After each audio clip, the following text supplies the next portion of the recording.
That's what I was missing. Did you get the email? Yes, I have it right here. Okay. So let's go over each step. Okay. All right. Number one is pick a lead list. Yep. So you pick a lead list. And of course, that there are different kinds of lead lists that we have on our team.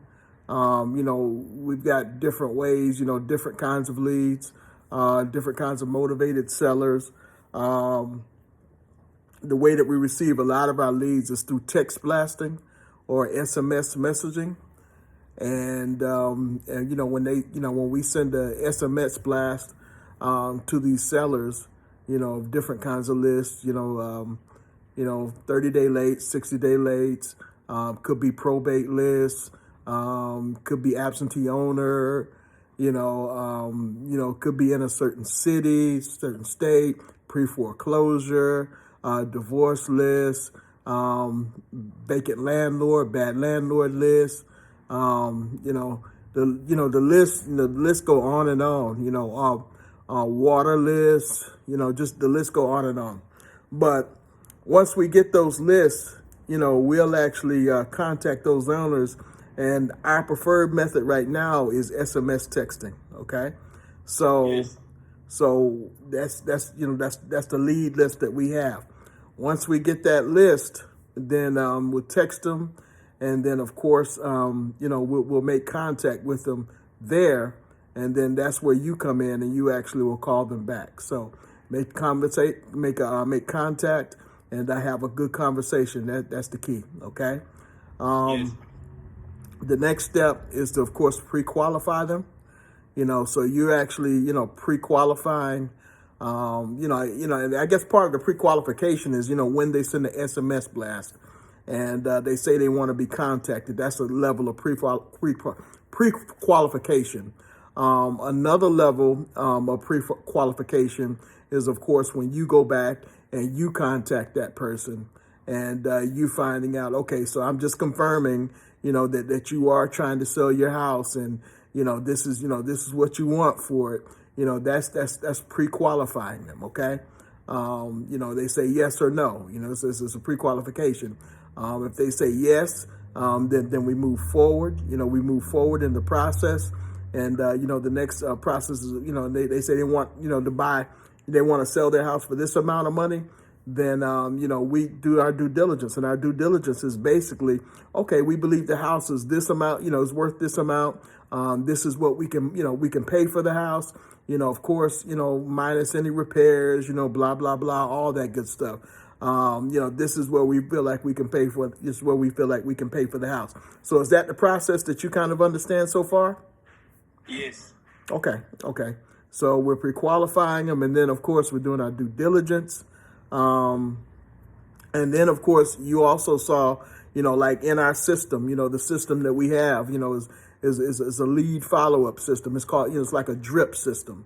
Where we, if we don't get them that first time, then we kind of set them up for a follow-up, a series of follow-ups. That's where you, kind of create your, that's where you create your pipeline. That's where you create your pipeline. And for any business, like anytime you're in sales, pipeline is super, super, super, super important. So the follow-up is the key. Okay. So the next step is, of course, setting up an appointment. And setting up the appointment, of course, that can be, somewhere in between the due diligence and the lead follow-up. But within that time, you definitely want to set up the appointment. And the appointment can be, over the phone. The appointment can be in person. The appointment can be, it can be any kind of way. It can be Zoom, but basically setting up the appointment so, we can see the house, and or make an offer presentation. So, sometimes those things can happen concurrently. We can make an offer over the phone. Sometimes we can go out to the property, then make an offer. Sometimes we can go out to the property, make an offer while we're at the property, with the prospect. So, there are a lot of different ways that can happen. So that's, the offer and presentation. So The agreement and acceptance, that's the next step. And that's, of course, like the, we're saying, hey, we want to do an agreement, and they accept that agreement. That's when you kind of feel like you're getting into your good place. That's when they actually sign. Normally we'll send it through DocuSign. If we're not there in person with them, we'll send it through DocuSign. If we're there in person with them, we may take an agreement with us and have them sign it there. These days, most of our deals, we've had to do a transition over the last couple of years because of COVID, where most things are actually going through DocuSign now. So we're actually doing like digital signatures. Of course, within that time, we're going to follow up. This is when, maybe myself or somebody else comes in, and confirms that they actually understand, what it is, that they're doing, or they agree to what it is that you guys talked about. For instance, if you say, hey, I want to make an offer, at $60,000, I say I'm going to close it out in 15 days, or I need due diligence. That's when we're doing that confirmation. We're actually doing the confirmation during the agreement and acceptance part. Does that make sense? Yes. Okay. All right. Let me know, what, where you feel like you're kind of missing it, and, you can stop me at any time. Okay. The next step is of course, once we have an agreement in place, and this happens kind of concurrently, so it might confuse you, but it really just kind of depends on, what's going on. Like if I know it's a slam dunk deal, if I know that, it's a deal like I know that I can get a buyer for, or, I plan on buying it and I have all my funds ready and all that good stuff, I'm going to go ahead and start title. You understand what I'm saying? And I'm going to, it's either going to be me, depositing earnest money, or my buyer, or maybe a partner, depositing earnest money. So we're going to go ahead and do it within that time. Now, not every deal does a seller ask for earnest money. The only time we actually send earnest money is when that seller, needs that earnest money. But we don't always, ask them for earnest money. Typically, a seller will ask for earnest money is when they've been burned before. That's typically how that happens. Is when the seller's been burned, they're kind of not confident in the process anymore, not confident about wholesaling, not confident about, dealing with investors. They're going to ask for earnest money typically in that time. So we'll start the title process within that time, but at the same time, we're going to also market our agreement to cash buyers. Okay, so this kind of happens concurrently. Sometimes we'll market the agreement to cash buyers first. Just depends on the strategy. Sometimes we're going to actually market the agreement. We'll actually start title first. It just really depends on the strategy and how I see with the direction that we need to go. Okay, does that make sense? Yes. Okay, is there something that we're missing? Because I know you said you're missing a part. No, it makes sense to me. It was the part I was curious about was the cash buyer inspection. Okay, so that's next. So really, like during that time, that's like when you're actually marketing your agreement to cash buyers, and then some of them require an inspection. 9 times out of 10, they're going to require an inspection. Sometimes we'll do an inspection at one time. Sometimes we'll set up several different appointments for those inspections. Sometimes it could be a corporate buyer. If it's a corporate buyer, they have a specific inspectors come out, during that time. So, that's where the inspection comes in at. I know you like with this last deal, we talk about inspection. It happens to be a corporate buyer. So that's a corporate buyer. They have certain times and they have inspectors that they actually do pay they have inspectors that they actually do pay to come out and analyze the property. So that's when the inspection happens. It doesn't happen on every time and every process. You just have to kind of follow the process to understand. But basically, me through experience, I know when it needs to happen. Does that make sense? Yes, it makes sense. Okay, so let me know if you have any questions from there. What about the signed agreement with buyer? Okay, do that with an attorney. So that's next. So assignment agreement, or agreement with buyers. So that's really next. So that's when you're kind of coming into an agreement with the buyer. Either you're going to assign it. We say in our business, if it's $10,000 or less, then we can possibly assign our agreement. If it's $10,000 or more, then we're going to do what's called a double close. So and that's with our buyers. So that's that part. So you've got, on one hand, you've got an agreement with the seller, with the motivated seller, and then on the other hand, you've got an agreement with the motivated buyer, and that's when the magic actually happens in our business, is when you have that agreement with the seller on one hand, and the motivated seller on one hand, and then you have an agreement with the motivated buyer on the other hand, and then you bring the two together, and that's what creates your arbitrage, or your money that's in the middle. Okay, so that cash buyer, or corporate buyer, or hard money buyer, or whatever, once you have an agreement with them, then you're going to confirm their earnest money deposit. You're going to confirm that they're sending their earnest money into place. And this is, of course, after an inspection. Once that inspection is done, then and you sign an agreement with them, then you're going to, within 48 hours, confirm that they have sent their earnest money into the attorney or the escrow company. Like, I think we do deals in Texas. Texas is just straight escrow. They don't use attorneys. So you're going to confirm that earnest money with those people. And then during this time, so I know I said concurrently, the attorney is actually checking title. So concurrently, you're going to get a clear to close with that attorney. And, that attorney is going to let you know, this lien, that lien, blah, blah, blah. All needs to be taken care of. This is what it takes to get to a closing. And that's when you're going to, that's the good news right there. Then the next step is, the attorney says there's a clear to close. So the attorney is also letting the buyer know that that they should, how much money they need to wire to the office. So that at that point, you're going to confirm the buyer's funds are at the attorney's office, and that's when you actually get ready to do your double closing or your assignment, either one. And then you, of course, the next step is, of course, like I said, you're going to close the deal with a double closing or an assignment. And the next step is to actually get paid.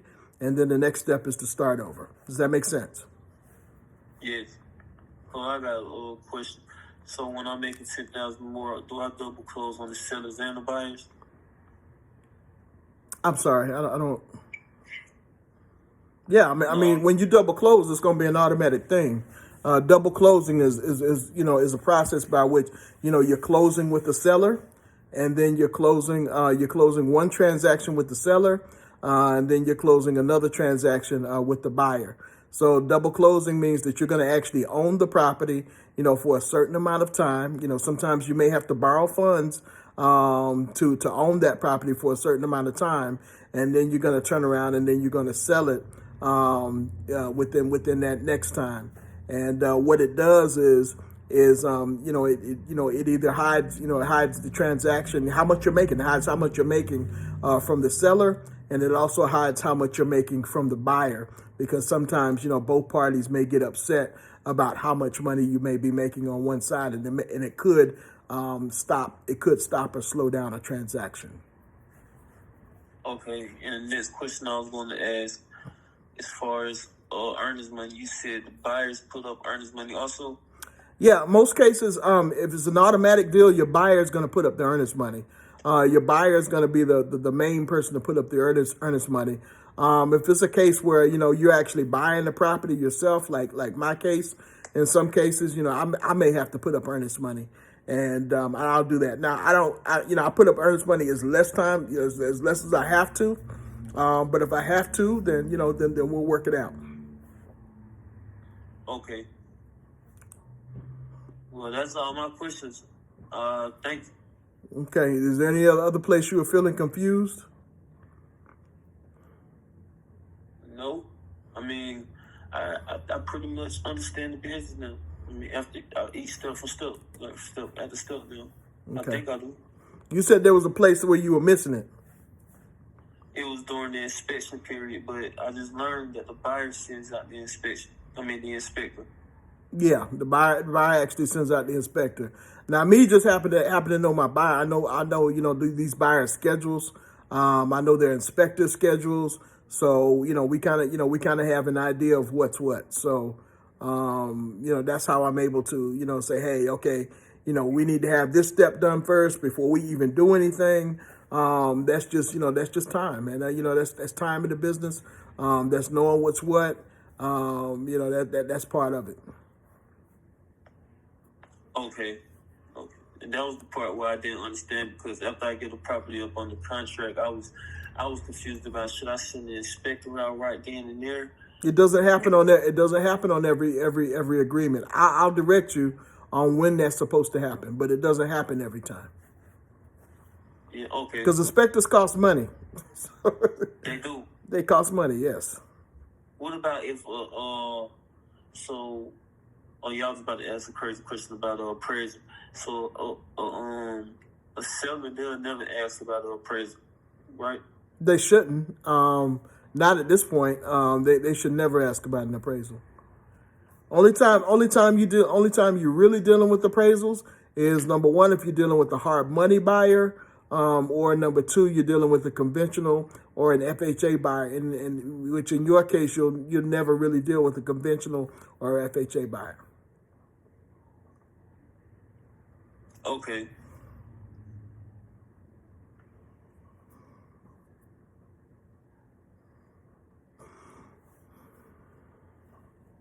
All right, I got it.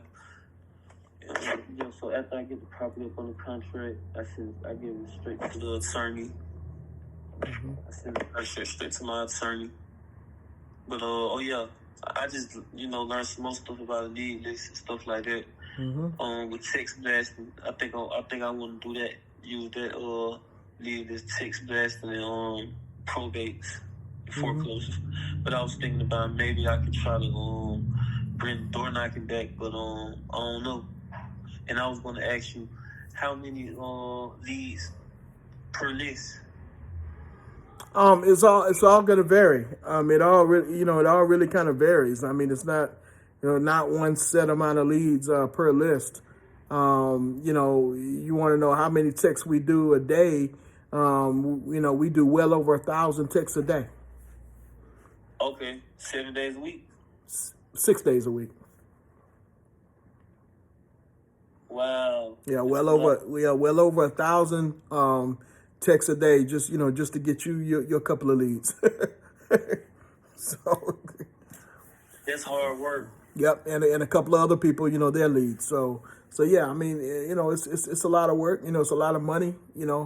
That's involved, but that's it's a return. It's a return on your investment, and that's how you got to think about it. That's what's up, though. That's what's up. I mean, I'm grateful. I mean, I'm taking it serious. The leagues. I know you're taking them seriously. I know you're taking them seriously. If you weren't taking them seriously, you would not be getting these leads. So, because they cost a lot of money for me. So, the fact that you're taking them seriously, I know you're gonna take care of them well. So, no question about that. I was thinking, what can I do to get better? Keep going. Keep going. Keep doing it. That's how you get better. You get better and better every day. So, I think, the main thing, what people, what gets lost on a lot of people is, just not doing it every day. You know what I'm saying? Like that gets lost on a lot of people. And, there's a lot to, doing it, every day, doing the same thing over and over and over again. There's a lot to that. And, I think that gets lost on a lot of people.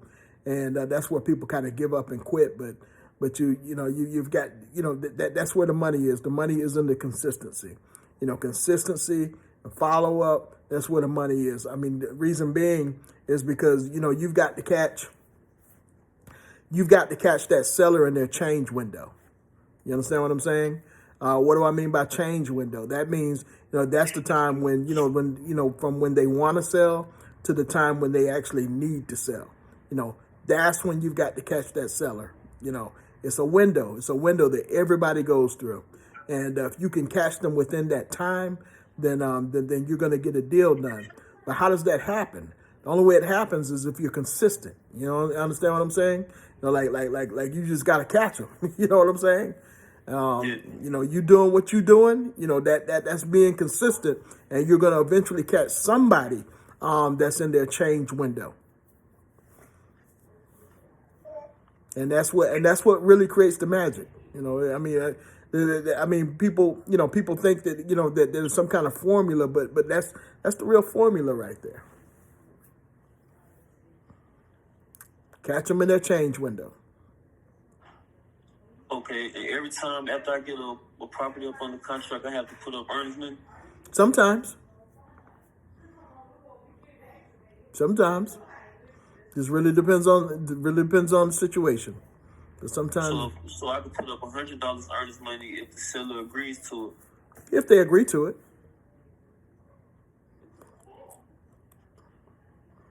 Now we're in a seller's market today, so most sellers kind of understand what's going on. So, you know that's not an easy thing to do.